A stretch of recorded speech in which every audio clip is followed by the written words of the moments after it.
Hello, I'm the Nostalgia Critic. I remember it so you don't have to. Remember the movie Jaws? That scary film that made everyone afraid to go back into the water? It took the world by storm. The Spielberg classic was about a giant killer shark who roamed the seas killing people. Swimmers were trapping it like flies, but luckily Roy Schneider came in, said, "Smile, you son of a bitch," and blew the monster to kingdom come, allowing our heroes to live happily ever after. I'm not dead! Oh, until he made an unexplained comeback in Jaws 2. Funny, I didn't know sharks could put themselves back together so neatly, but no matter. Schneider is back to save the day. He fights the creature off and once again blows him to smithereens, allowing once again for our heroes to live happily ever after. I feel fine! God, that is until Jaws 3D, where once again the shark can't take a hint that we don't want to see him anymore. Okay, you know the drill. Shark screaming, blow him up, Zero regrets granting filming privileges, and once again our heroes live happily ever after. I feel happy! Oh, Christ! Another one! This shark has more life than a soap opera lead!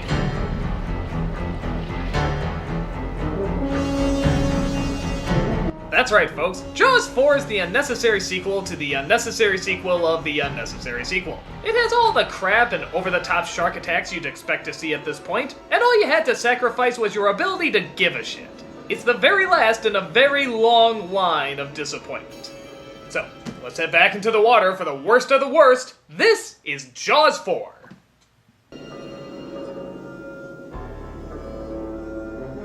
Seen it! Good God, how many times are we gonna see that shark point of view?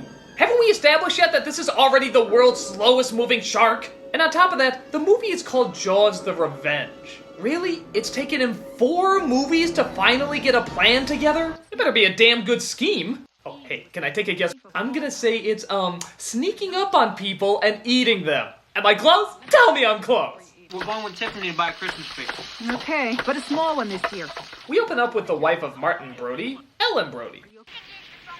I know you can use the phone by yourself. You're a big girl. I'm 5 years old now, Grandma. I know you're 5 years old. Hiya, kiddo. How you doing down there in the sunshine? I'm fine, Uncle Shawn. Yeah. Where's the shark? How come you get to leave early? Because my desk is closer to the door. Okay, I guess the shark's got a while, so let's introduce the appetizers. This is Shawn, Ellen's son. This is Michael, her other son. Where's Roy Schneider, you might ask? Well, he's right there! Yeah, I guess they figure if they hold on this picture for a good 5 minutes, somehow that'll count as him making an appearance. That bad, huh? Actually, they say that he died in between films. And I have to admit, I always find it weird when they kill off characters in between movies when we clearly know the actor is alive. Like with Sean Connery in the last Indiana Jones movie. Brutal couple of years, huh, Charlie? First Dad, then Marcus. Oh, really? He died in between films? Yeah, well, I sure hope you kept that receipt for that cup of everlasting life. Kind of false advertising, don't you think? Is an old dock pile and drifting in the channel, stuck on a channel marker. So Shawn is called out to get rid of an old dock pile. And of course, to do this, he has to go on a boat. Okay, how long until he gets it? Do I hear 2 minutes? 2 minutes, 2 minutes, how about 3 minutes? Do I hear 3 minutes, 3 minutes, 4 minutes? Do I hear 4 minutes, 4 minutes? All right, all bets are off. Let's take a look.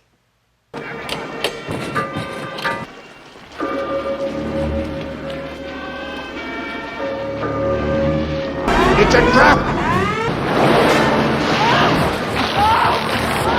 And the official answer is 2 minutes! Well done, everybody, well done! He's not quite dead. Shut up. By the way, don't you just love how there's blood already in the water even before he attacks? Maybe he's so intimidating that people just start bleeding before they even see him. So of course, the shark bites him again and takes him under, leaving Shawn's mother to deal with the bad news. Okay, will somebody tell Max von Sydow to take off that wig? This is a serious moment. So her other son Michael comes in to try and comfort her, but the pain is too overbearing. She's been out there for hours. How's she doing?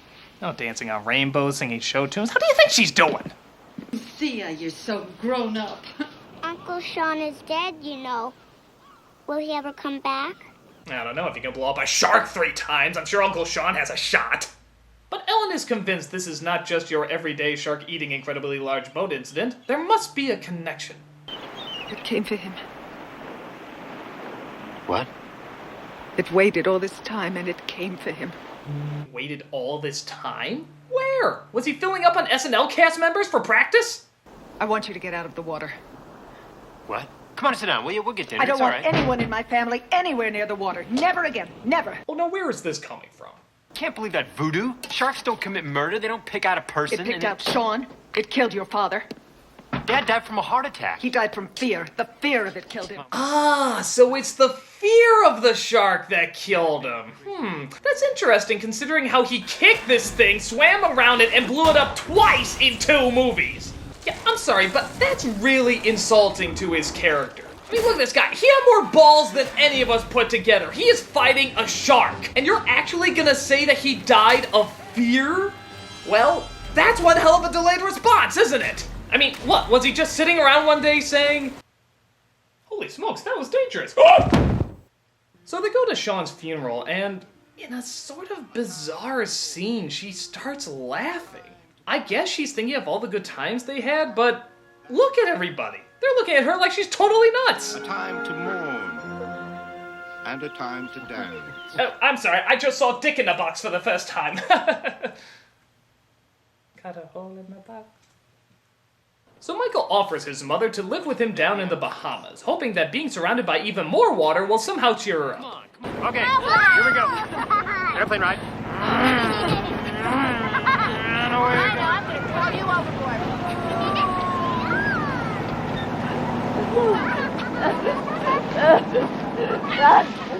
No, lady, you got the reactions backwards. You're supposed to cry at the funeral and laugh when you're with the little girl. God, didn't they teach you anything in Acting 101? So they fly down to the Bahamas with the help of their pilot friend played by Michael Caine, who you may remember acted alongside much more believable animatronics in The Muppet Christmas Carol. He actually starts to befriend her, and they have a little bit of a romance going on. Meanwhile, though, Michael has the incredibly exciting job of watching underwater snails. You go away, you leave me high and dry, do all the work by myself. You come back acting like a zombie. It's Christmas Eve. We're working overtime because of you. Hey! I'm sorry about your brother.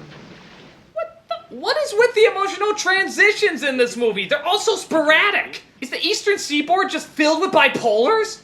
No, they try to look past their emotional awkwardness and still try to have a Merry Christmas. Sharp shirt, Jake.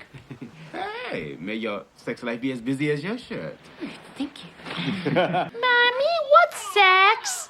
It has a teapot and cups and saucers. And a sugar bowl and a creamer. Yeah, it'll improve my sex life. Oh, what? But sure enough, even in the Bahamas, Ellen's sharky sense is tingling. Oh, you'll come in a golden carriage too. Jake?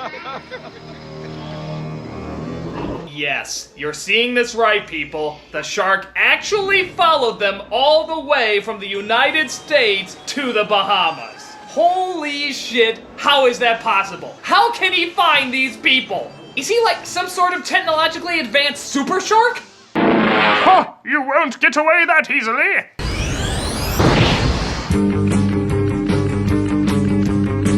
He attacks the ship, and oddly enough, the crew looks less terrified and more annoyed. Christ! Oh, that is so annoying. We should report him. So, rather than saying, "Holy shit! Sharks can travel miles and miles solely fueled by grudge!" Michael decides he wants to study the creature. Now we're gonna do some real research, boy. Do me a favor, will you? Don't say anything about this to my mom.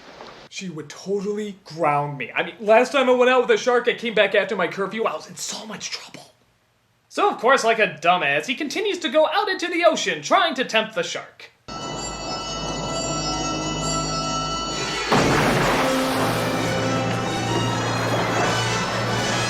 Boy, Jaws' revenge plot doesn't have much focus, does it? I'll travel miles and miles across the sea just to get my revenge. Ooh, cowling. Nom nom nom nom nom nom nom nom nom nom. Boy, you guys don't go around for the cheap stuff, do you? Oh, you cockhole! Damn it! Eyes on the prize, J-boy, eyes on the prize! So, to be honest, most of the movie is just Caine and Mrs. Brody getting to know each other better. While once in a while, they'll cut to a shot of the shark. That's it. Yeah, it's like Terms of Endearment if it was interrupted by, oh, I don't know, a Jaws movie! But over time, Jaws manages to get the dart off. I guess he had one of his undersea friends with opposable thumbs help him out. So of course, they have a hard time looking for him. But don't worry, he finds them pretty easily.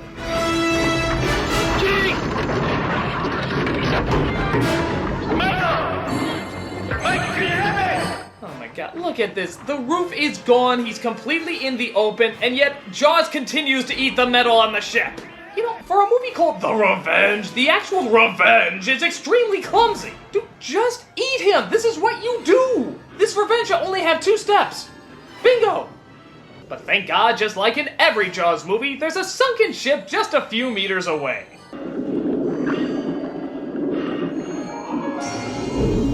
You know, he doesn't look as scary when he's just wiggling his way through tiny halls. You ever see a really fat person try to get through a tiny door? Kind of the same reaction.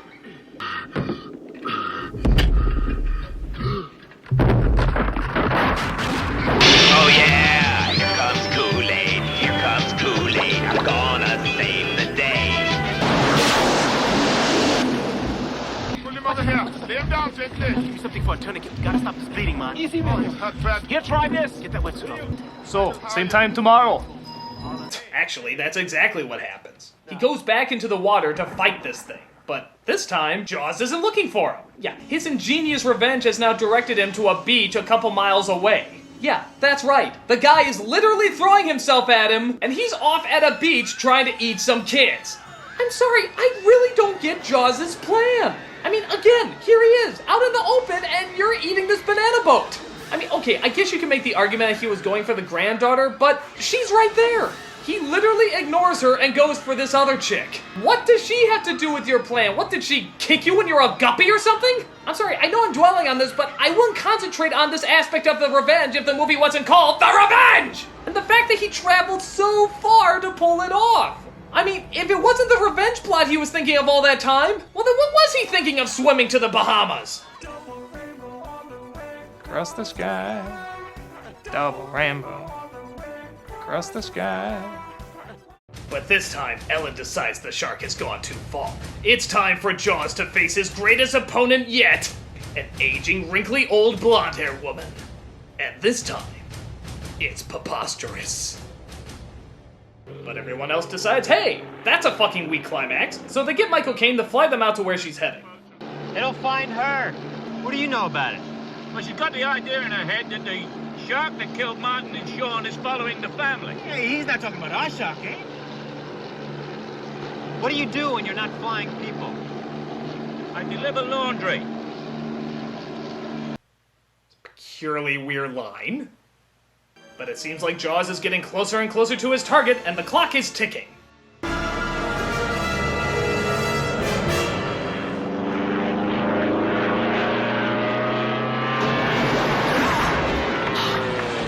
It's okay. Sharks are terrified of aviation. Everybody knows this.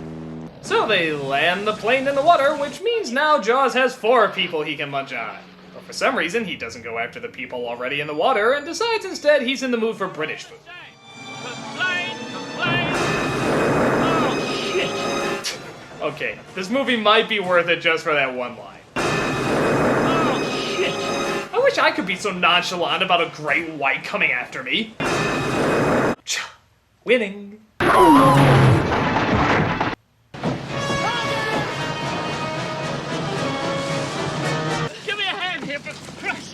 Oh yeah, good thing an aging Michael Caine can outswim a giant killer shark without losing any of his limbs and coming out of the water almost completely dry. Yeah, to quote what you just said earlier, ah shit. But it turns out Jake might have an idea about how to fix the problem. This is all theory, though. If it responds to external electrical impulse, it might respond to one coming from inside it. According to the Life Force Scanalyzer, these rampaging creatures are from Dimension X. We bring an antenna on this, we got a slave unit that shock the hell out of it. Right. Sunlight could reverse a freezing process. But it's morning in the Congo. I'm rigging the receiver. If it works, we get it inside that basket, and then we set it off. My positronic subprocessor detected high-frequency interphasic signatures from the organisms. Yeah, the short version is a blinking light will make him mad. So that's what they try.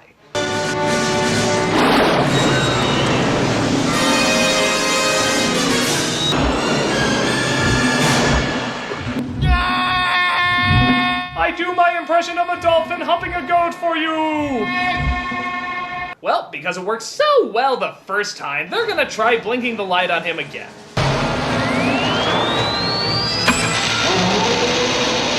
What? Did that thing just roar? Oh my god, that's Jaws roaring, people. I wouldn't mind so much, except I think I know where this roar came from. This is the roar Jerry let out in a Tom and Jerry cartoon. Seriously, listen. Gee, if you're gonna steal cartoon sound effects, there's a great boatload more you can rip from. So Ellen, in a fit of rage, starts driving the boat towards the shark. Not exactly sure what that's gonna do, but let's find out. Smile, you son of a bitch! What the hell?